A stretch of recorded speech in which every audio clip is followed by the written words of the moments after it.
नमस्कार, मैं प्रद्युमन जोशीला आज हरियाणा की सियासत प्रद्युमन जोशीला के साथ टोटल पॉलिटिक्स के तहत हम बात करेंगे सिरसा जिले के कालांवाली विधानसभा क्षेत्र की। कालांवाली विधानसभा क्षेत्र अभी कुछ साल पहले जो परिसीमन हुआ उस परिसीमन के तहत सिरसा जिले में बनाया गया नया विधानसभा क्षेत्र है। इस क्षेत्र में अधिकतर जो गांव हैं वो पुराना जो रोडी विधानसभा क्षेत्र हुआ करता, जहां परिसीमन से पहले के कई वर्षों में तक चौधरी ओम प्रकाश चौटाला और उनके परिवार का बड़ा दबदबा उस विधानसभा क्षेत्र में रहा है। उस क्षेत्र के गांव को शामिल करके कालांवाली विधानसभा क्षेत्र बनाया गया और ये विधानसभा क्षेत्र आरक्षित एससी रिजर्व किया गया। इस विधानसभा क्षेत्र में पहला चुनाव 2009 का विधानसभा चुनाव हुआ। 2009 के विधानसभा चुनाव में कालांवाली विधानसभा क्षेत्र से, जैसा मैंने पहले बताया था, कि इस क्षेत्र में चौधरी ओम प्रकाश चौटाला और चौधरी देवीलाल के परिवार का एक दबदबा रहा था पुराना, जब रोडी विधानसभा क्षेत्र होता था और चौधरी देवीलाल के परिवार के कई लोगों ने यहां से चुनाव लड़ा। उसी का नतीजा रहा कि यहां से जब 2009 का चुनाव हुआ तो सरदार चरणजीत सिंह रोडी, जो रोडी गांव से ही संबंध रखते हैं, रोडी एक बहुत बड़ा गांव है हल्के का और जिसके नाम पर पहले हल्के का नाम भी था रोडी। वहां से जो सरदार चरणजीत सिंह रोडी थे वो इंडियन नेशनल लोकदल पार्टी के कार्यकर्ता थे, लेकिन चूंकि इंडियन नेशनल लोकदल और सरदार प्रकाश सिंह बादल जी की जो पार्टी है शिरोमणि अकाली दल, वो दोनों समझौते के तहत चुनाव लड़ रहे थे और यह सीट एक सरदार बाहुल्य सीट होने की वजह से, सिख बाहुल्य जो सीट होने की वजह से यहां से सरदार चरणजीत सिंह रोडी को इनेलो के कार्यकर्ता नेता होने के बावजूद उन्हें शिरोमणि अकाली दल की टिकट पर यहां से चुनाव लड़ाया गया और वो सीयद की टिकट पर 59,064 मत लेकर के यहां से विजयी हुए। उनकी टक्कर में पूर्व में जो इनेलो के ही सांसद रहे, इनेलो से ही डबवाड़े से वो विधायक भी रहे, डॉक्टर सुशील इंदौरा, उन्होंने कांग्रेस पार्टी की टिकट से चुनाव लड़ा। उन्हें 46,520 मत मिले और वो 12,544 वोटों से चुनाव हार गए।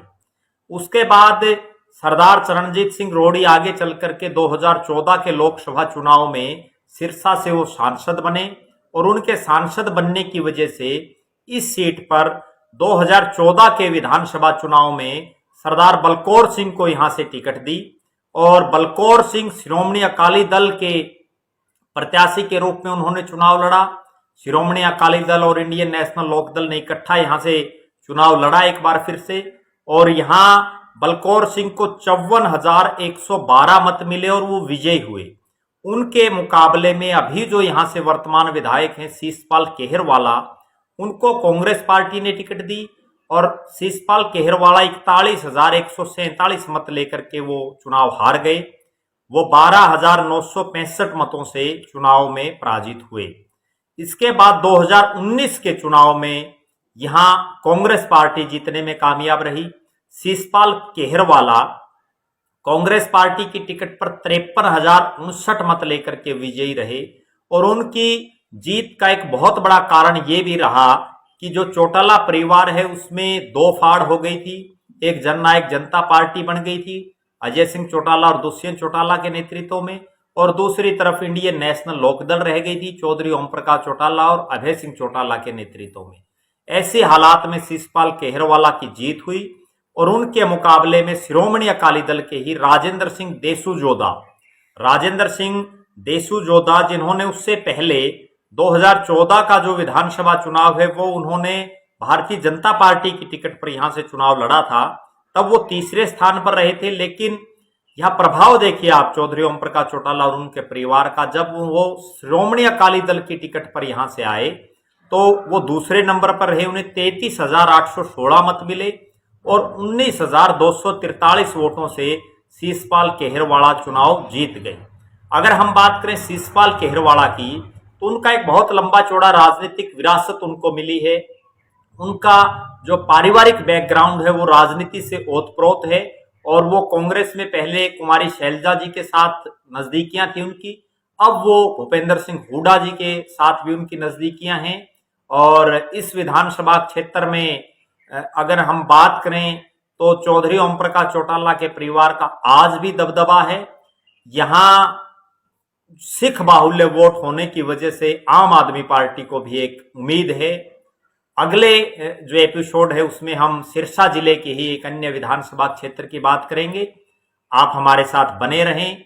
इसी तरह की राजनीतिक जानकारियों के लिए आप निरंतर हमारे साथ जुड़े रहें।